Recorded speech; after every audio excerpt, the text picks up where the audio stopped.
الحمد لله والصلاة والسلام على رسول الله وعلى آله وصحبه الفائزين برضا الله أما بعد.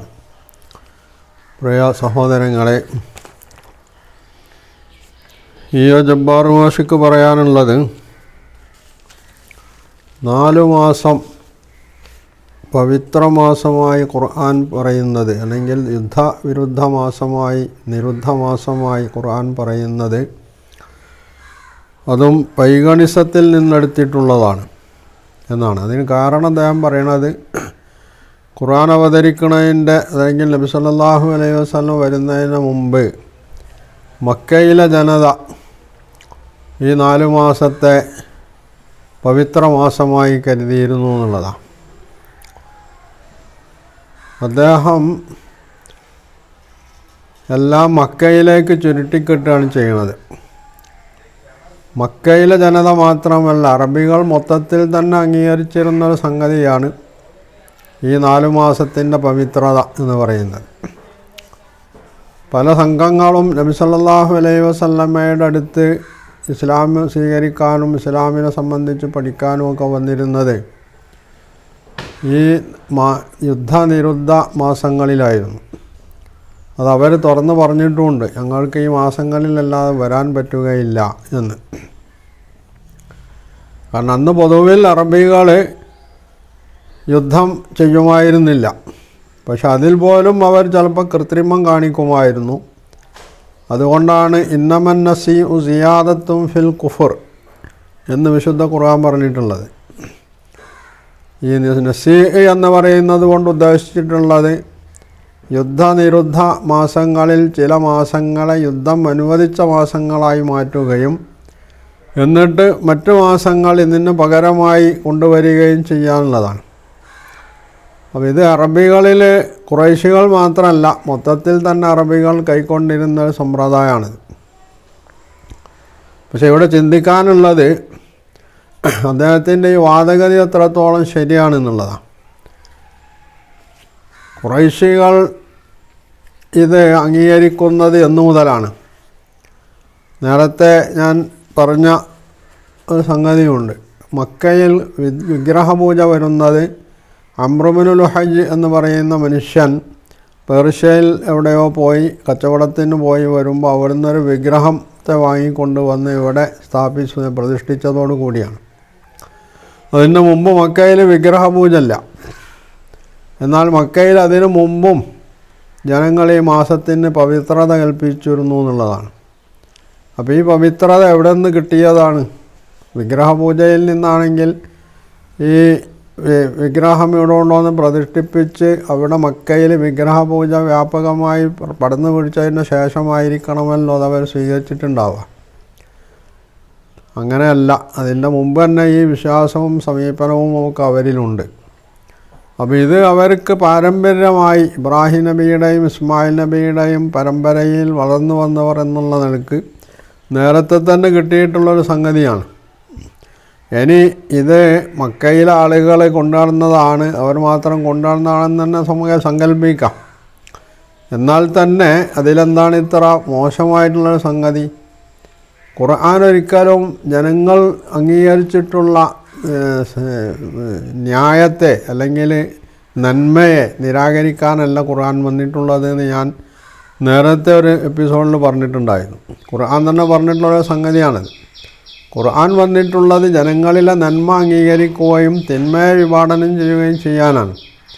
അപ്പോൾ സമൂഹത്തിൽ കൊല്ലും കൊലയുമില്ലാത്ത സ്വാസ്ഥ്യവും സമാധാനവും കളിയാടുന്ന ഒരു സാഹചര്യം, അതൊരു മാസമാണെങ്കിൽ ഒരു മാസം, 4 മാസമാണെങ്കിൽ ആ 4 മാസം, അത് ഖുർആൻ ഏറ്റെടുത്തുവെങ്കിൽ അത് ഏറ്റവും നല്ല ഒരു സംഗതിയായിട്ടേ കാണേണ്ടതുള്ളൂ.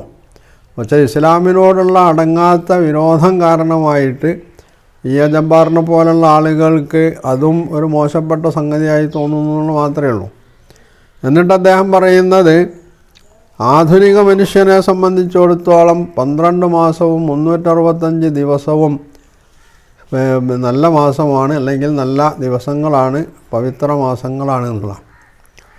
ഖുർആനും അതങ്ങനെ തന്നെയാണ് കാണുന്നത്. ഖുർആന് യുദ്ധം ചെയ്യാൻ നിർദ്ദേശിച്ചിട്ടുള്ളത്, അല്ലെങ്കിൽ യുദ്ധം ചെയ്യണമെന്ന് അതിൻ്റെ അനുയായികൾക്ക് നിർദ്ദേശം നൽകിയിട്ടുള്ളത് എന്തിൻ്റെ അടിസ്ഥാനത്തിലാണ്? മക്കയിലെ 13 വർഷക്കാലം ഖുർആന് അതിൻ്റെ അനുയായികളോട് ക്ഷമിക്കാനാണ് പറഞ്ഞിട്ടുള്ളത്. അന്ന് യുദ്ധം ചെയ്യാൻ പറഞ്ഞിട്ടില്ല. വേണമെങ്കിൽ അവർക്കൊരു കയ്യാങ്കളിയൊക്കെ അവിടെ കളിക്കാമായിരുന്നല്ലോ. അത് നിർദ്ദേശിക്കുന്നതിന് പകരം അന്നവരോട് ക്ഷമിക്കാനാണ് പറഞ്ഞിട്ടുള്ളത്. എന്നാൽ മക്കയിലെ ഈ പീഡിത സമൂഹം, പീഡനകാലം, ആ പീഡനങ്ങൾ സഹിക്കാൻ കഴിയാതെ അവർ ഒരു പ്രദേശം തങ്ങളുടെ സുരക്ഷിതത്വ ദേശമായിട്ട് അംഗീകരിക്കുകയും അവിടെ അവർ അഭയാർത്ഥികളായി വരികയും ചെയ്തതിന് ശേഷവും അവരെ അവിടെയും സ്വസ്ഥമായി പൊറുക്കാൻ സമ്മതിക്കുകയില്ല എന്ന് വന്നപ്പോഴാണ് ഖുർആൻ യുദ്ധത്തിന് അനുവാദം നൽകുന്നത്. വിശുദ്ധ ഖുർആൻ അത് പറയുന്നുണ്ട്, ഉദിനലില്ലദീന യുഖാത്തലൂന ബിഅന്നഹും ളുലിമു, മർദ്ദിക്കപ്പെട്ടു, ആക്രമിക്കപ്പെട്ടു എന്ന കാരണത്താൽ അവർക്ക് യുദ്ധത്തിന് അനുവാദം നൽകിയിട്ടുണ്ട് എന്നാണ് ഖുർആൻ പറഞ്ഞിട്ടുള്ളത്. ഖുർആന് ഇങ്ങോട്ട് യുദ്ധത്തിന് വരാത്ത ആളുകളോട് അങ്ങോട്ട് യുദ്ധം ചെയ്യാനല്ല പറഞ്ഞിട്ടുള്ളത്, ഇങ്ങോട്ട് വരുന്ന ആളുകളോട് യുദ്ധം ചെയ്യാനാണ് പറഞ്ഞിട്ടുള്ളത്. കാരണം ഖുർആൻ തന്നെ പറയുന്നുണ്ട്, ഖാത്തിലുൽ മുശ്രിക്കീന കാഫത്തൻ കമാ യുഖാത്തിലൂനക്കും കാഫാന. ഈ മുശ്രിക്കുകൾ ദൈവനിഷേധികളായ ഇസ്ലാമിൻ്റെ ശത്രുക്കൾ, അവിടെയും ശത്രുക്കളെയാണ് ഖുർആൻ ഉന്നം വെക്കുന്നത്, എല്ലാ കാഫിറിനും അവിശ്വാസിയുമല്ല. അവർ നിങ്ങളോട് യുദ്ധം ചെയ്യുന്നത് പോലെ നിങ്ങളോട് അവരോട് യുദ്ധം ചെയ്ത് കൊള്ളുക എന്നാണ്. അപ്പോൾ വെട്ടാൻ വരുന്ന പോത്തിനോട് വേദോദ എന്നൊരു പ്രയോഗമുണ്ടല്ലോ, അതുകൊണ്ട് വല്ല കാര്യമുണ്ടോ?